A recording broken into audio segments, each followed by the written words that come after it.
What is going on, guys? Welcome back to the channel. In this video, we're going to be going over the relic sets and planar sets that are going to be the best for our boy Dr. Ratio. And disclaimer, is probably not the one you're thinking about. First thing, we're going to go over our baseline. This is the damage formula up here. We're going to be going against a level 95 true sting with 5 debuffs at all times. We're going to assume maximum uptime on the 5 debuffs. As far as our Dr. Ratio is going to be level 80 with this attack set. This attack set is derived from his own basic attack, which is 776. Plus 529 from S5 cruising in the Stellar Sea, and then we add in a attack rope, one roll of attack in each relic, which adds a total of 17.5 attack, and he also gets 28% attack in his traces. His crit damage, I set it standard at 150, even though in this particular set we're running a crit damage chest, but 150 is pretty attainable for everybody. Crit rate as of this right now, I put it in at 50%, but for the test is going to be assumed to be 100%. We're critting all the time just for the sake of simplicity, and he's running an imaginary orb. This test is going to be an MOC 12, which means we start off with 70 energy. Turn 1 we do a skill and then a follow-up attack because we have the 5 debuffs. Turn 2 we do the exact same thing. We do the skill into a follow-up attack because of the 5 debuffs, but this time we're going to have enough to ult, so we're going to fire off the ult. And then after that is going to be turn 3, which is our highest damage turn because of the Wise Man Folly, which is the 2 follow-up attacks that trigger whenever your teammates hit an enemy. So this Wise Man Folly column is a follow-up attack triggered twice. And then just give it an extra turn just to balance out kind of like the damage total. So this number right here is going to be the damage we're going to be basing off our Relic and Planar numbers from. For the Relic portion, we're going to be testing out the 4-piece Musketeer set, 4-piece follow-up attack set, 4-piece imaginary, 4-piece quantum, and then we have an extra set that may or may not come out in 2.0 that I also ran the numbers in, so that's going to be further on in the video. But let's start with the Musketeer set. 4-piece Musketeer set looks pretty nice. So the 2-piece by itself is going to be the one influencing our total damage because that is the only one that gives us an actual attack increase, because the 4-piece only gives us an attack damage bonus to our basic, which we don't really use. So running a 4-piece Musketeer is pretty much the equivalent of running a 2-piece Musketeer, 2-piece Messenger for the speed. And one of the good sides from this set is that it makes it really easy for you to reach the 134, 135 speed because of the 6% speed that you get from that set. Compared to our baseline, we get about 5,000 damage, which is not that bad. That's not, it's not great, but it's not terrible either. It's 5k damage over 5 turns, so it's usually like 1,000 damage per turn, so nothing too crazy. One thing to know with attack buffs and attack increases is that the higher your base attack, the less impactful your attack increases are going to be. So just keep that in mind. If your Dr. Ratio has a 3,500 attack stat, then attack increases are probably going to end up being diminishing returns at that point. So just something to keep in mind. The next set we're going to be taking a look at is the imaginary set. The 2-piece gives us a 10% imaginary damage, and then the 4-piece, whenever you attack a debuffed enemy, you increase your crit rate by 10%, and then the crit damage increases by 20% against imprisoned enemies. So for this, I ran both of these boxes. So this box on the right is against imprisoned enemies. So obviously against imprisoned enemies, your damage bonus is going to be really, really nice. But in order for you to do this, you're either going to have to run a Welt, or just run a team that's going to be breaking enemies constantly. With characters like Ruan Mei, which is one of his best supports, this is very doable. Also, if you run Welt and then you start off with Welt's technique, the enemies are going to start off imprisoned. So there you have a few turns to get Welt's ultimate or to break your shield. So him and Welt, in that sense, if you're running imaginary set, running him with Welt is a very, very good idea. Also with Ruan Mei to make a really, really nice imaginary break team. Moving on for the 4-piece quantum set, I call this run it with Silverwolf set, because with Silverwolf this becomes pretty much his best set, like everybody else pretty much. At 10% defense ignore, his damage isn't that great. It's actually lower than the imaginary one. Yeah, I think this is actually the lowest 4-piece if you're only doing the 10% defense ignore. At 20% defense ignore, it gets a lot better. But however, if you run him with Silverwolf or E1 Ruan Mei, for example, the more defense shred, defense ignore you stack, the more potent they become. So if you run him, let's say for instance with E1 Ruan Mei, which I have, and my Silverwolf, which I also have, this 20% defense ignore is going to pretty much end up beating everything else that's on this list. And we're going to run the numbers with all of that in another video. But essentially, the more defense ignore you can stack, or defense shred you can stack, the better this set is going to perform. So moving on to the 2-piece follow-up set. The 2-piece increases damage dealt by follow-up attacks by 20%.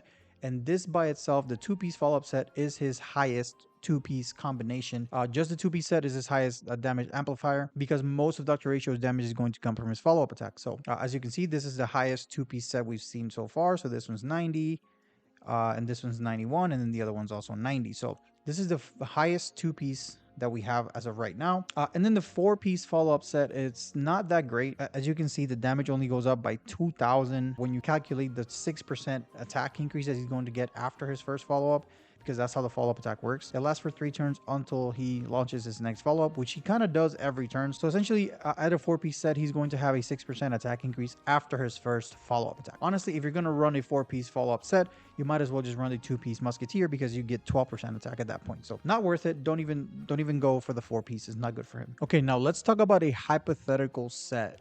Let's call it a dream set. They may or may not come in 2.0 Penacony. That might be better for Dr. Ratio than all these sets that we just talked about. We're going to call it the dream set for this particular scenario.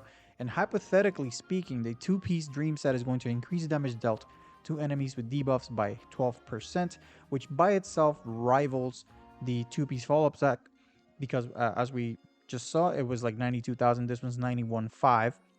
So only a few hundred damage off. So looking pretty nice as of right now. Hypothetically speaking, again, the 4-piece dream set is going to increase the crit rate by 4%. Then the wearer deals 8 or 12% increased damage to enemies with at least 2 or 3 debuffs. After the wearer inflicts a debuff on the enemy target, the aforementioned effects increase by 100%, lasting for 1 turn. What this means that if you have 2 debuffs, you're going to do 8% more crit damage. And if you have 3 debuffs, you're going to do 12% increased damage. But since we're assuming we have 5 debuffs on True Sting, we're only going to calculate the 3 debuff crit damage bonus. So assuming you have 3 debuffs, but none of them were afflicted by Dr. Ratio. Remember guys, Dr. Ratio's skill inflicts an effect res debuff every time you use the skill.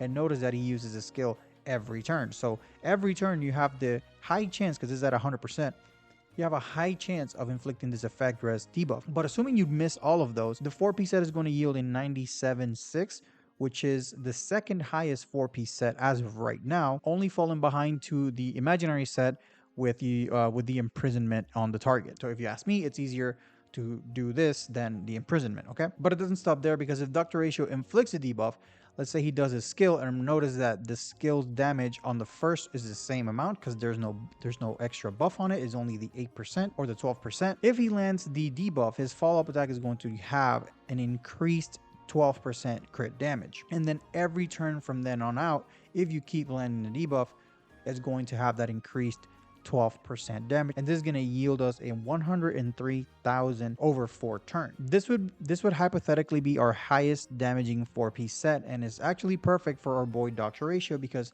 he is doing follow-up attacks, he's inflicting debuffs, he benefits from crit rate and crit damage. So everything that this hypothetical dream set would bring to the table is applicable for our boy. Here is a consolidation of all the data that I just presented, broken down and putting up in order.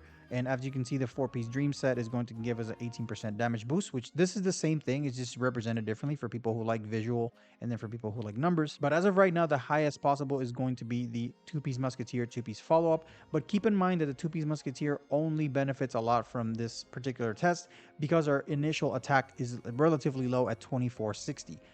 If the attack were to be 3500, this would fall second to the 2-piece follow-up 2-piece imaginary. So as of right now, for a higher end build Dr. Ratio with over 3000 attack, the 2-piece follow-up 2-piece imaginary would probably be better than the 2-piece Musketeer 2-piece follow-up. But if you have a more conservative build like I do in this particular scenario, with less than 3000 attack, then the 2-piece Musketeer 2-piece follow-up is good. So if you run either or, is pretty good. I wouldn't really stress it too much, because we have a better set. Also, if you're running him with Welt, then the 4-piece imaginary is probably going to end up being the best in slot, with a 17% damage increase overall over our baseline. Okay, moving on to our planar set analysis. Again, this is our baseline, and we're going to start off by comparing the speed ceiling station. Again, guys, for this particular scenario, notice that attack increases will benefit our Dr. Ratio a lot. But if your Dr. Ratio has more than 3000 or 3500 attack, or even 4000 attack percentage increases are going to be diminished. So even though these numbers seem a little high, and they are, but it's only because of our particular scenario. Your Dr. Ratio with 3000 attack is not going to benefit so much from space station compared to the rest. So I'm just going to skim through this. We have 91,000 for the 12% damage bonus, and then 12% attack increase, and then 97 for our 24 attack increase. Moving on, we got Inner Salsotto. That's going to give us 8% crit rate. So it's going to be a little comfier to use Inner Salsotto because of the 8% crit rate, which is about 3 relics worth of crit rate roll, or 3 crit rate relic rolls, if it makes any sense. And then it's also going to up our ultimate and follow-up attack damage by 15%. And given that most of our Dr. Ratio's attack are follow-up attacks, and then even if we include the ultimate, most of it is going to be follow-up and ultimate, Inner Salsotto is going to have tremendous bang for your buck. It is not accurately represented in the number because one, our Dr. Ratio's attack is relatively low in this test. So compared to the Space Healing Station, it's going to look a little less, but it's only because our Dr. Ratio's attack initially is 2460 and not higher. Another really nice option for Dr. Ratio is going to be the two-piece Glamoth with 135 speed, which again, if you're running two-piece Messenger or four-piece Musketeer, is going to be really easy to obtain. Also, if you're not running two-piece Musketeer or Messenger, you can attain it with 8 extra speed on your relic rolls and the speed boots. You're gonna get 135 speed. Also, you can use very desirable support units like Asta and Hanya. Ruan Mei gives you speed as well, and then Bronya also gives you speed, even though I don't recommend using Bronya with Dr. Ratio unless she's like E6 or something. Any unit that gives you speed is going to be really good if you're running Glamoth, but Glamoth only at 135 speed is going to add 12% attack and then 12% extra damage dealt. So gives us a total of 97,000, which is really, really nice. And if you manage to get it to 160 speed with the help of Asta, Hanya, or Ruan Mei, you're going to get that 18% extra damage, which is going to skyrocket our damage to about 100,000 over 4 turns. Like the Glamoth set is looking really, really nice. And also Dr. Ratio would benefit a lot from going faster because he needs his ultimate to fire off more follow-up attacks. So this is an incredibly synergistic planar set for him. But even though I think Salsotto is going to end up being the more comfy version, the more comfortable set for you to run, overall is going to yield up more damage because you are going to have to invest in supports that give speed or speed itself. So Inner Salsotto is probably going to end up being his best in slot for the time being, but Glamoth is very, very, very, very strong when it comes to Dr. Ratio. Finally, we have the visual representation of what it does. Again, the Space Healing Station is looking like it's better than the Salsotto, but only because in this particular test, my Dr. Ratio has a relatively low attack in 2460. Had the Dr. Ratio been 3500 attack, Salsotto would have probably been a little like over Space Healing Station. And then Glamoth, with the high investment in speed, you can have decent amount of damage return. So in this particular scenario, these are the numbers that I got. So let me know what you guys think. What is going to be your build? What relic sets are you going to go for? Are you going to wait for the dream set if it all comes out? So yeah, let me know in the comment section below. And until next time, guys, see ya.